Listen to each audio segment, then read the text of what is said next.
Salam sejahtera untuk kita semua. Pelajaran Sekolah Sabat dengan tema utama Istirahat dalam Kristus.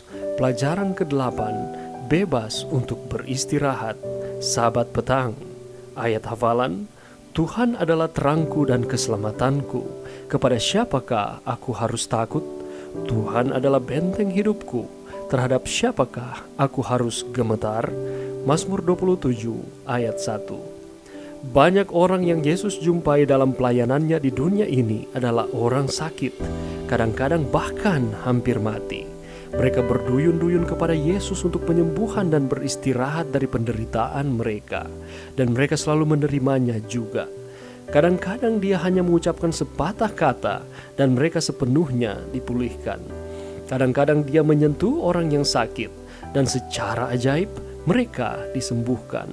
Kadang-kadang dia mengirim mereka pergi dan penyembuhan terjadi saat mereka pergi.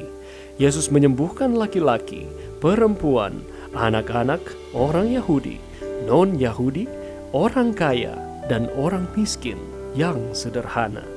Kasus terburuk yaitu kusta dan kebutaan tidak lepas dari perhatiannya. Sesungguhnya, dia bahkan menyembuhkan mereka yang memiliki penyakit terburuk dari semuanya, kematian. Pekan ini, kita melihat dua contoh penyembuhan yang sangat berbeda. Di kasus pertama, si penderita sangat sakit sehingga dia bahkan tidak bisa datang sendiri kepada Yesus. Gejala-gejalanya jelas terlihat oleh semua orang. Dalam kasus lain, tidak ada gejala yang terlihat jelas. Dalam kedua kasus, penyembuhan datang pada waktu dan cara Tuhan. Saat kita menyelidiki topik istirahat dari rasa sakit dan penderitaan, kita juga akan merenungkan pertanyaan yang kita semua pada titik tertentu atau yang lain dalam perjalanan Kristen kita telah alami. Dan apa yang terjadi ketika doa kita untuk penyembuhan tidak terjawab? Bagaimana kita bisa menemukan istirahat? Garis besar pelajaran pada sepanjang minggu ini. Pernahkah kita merasa heran mengapa kita tidak lebih sering melihat penyembuhan ajaib dewasa ini? Dalam pelajaran pekan ini, bebas untuk beristirahat, kita akan menemukan jawaban untuk pertanyaan ini dan banyak pertanyaan lainnya mengenai penyembuhan. Ada dua kisah utama yang akan kita pelajari.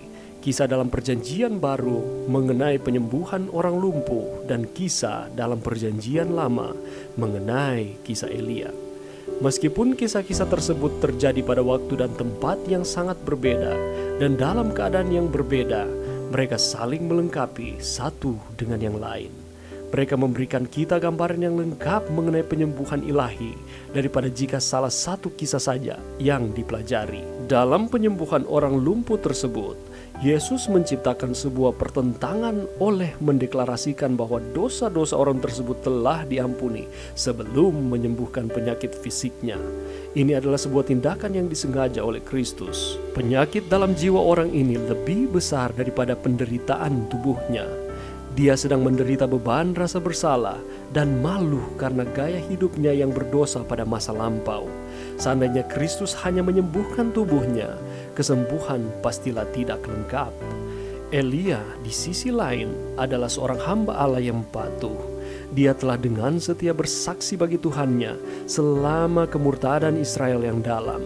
Setelah menyembelih nabi-nabi Baal di Gunung Karmel, dia kelelahan dan di bawah ancaman Isabel yang hendak merenggut nyawanya, dia menjadi putus asa.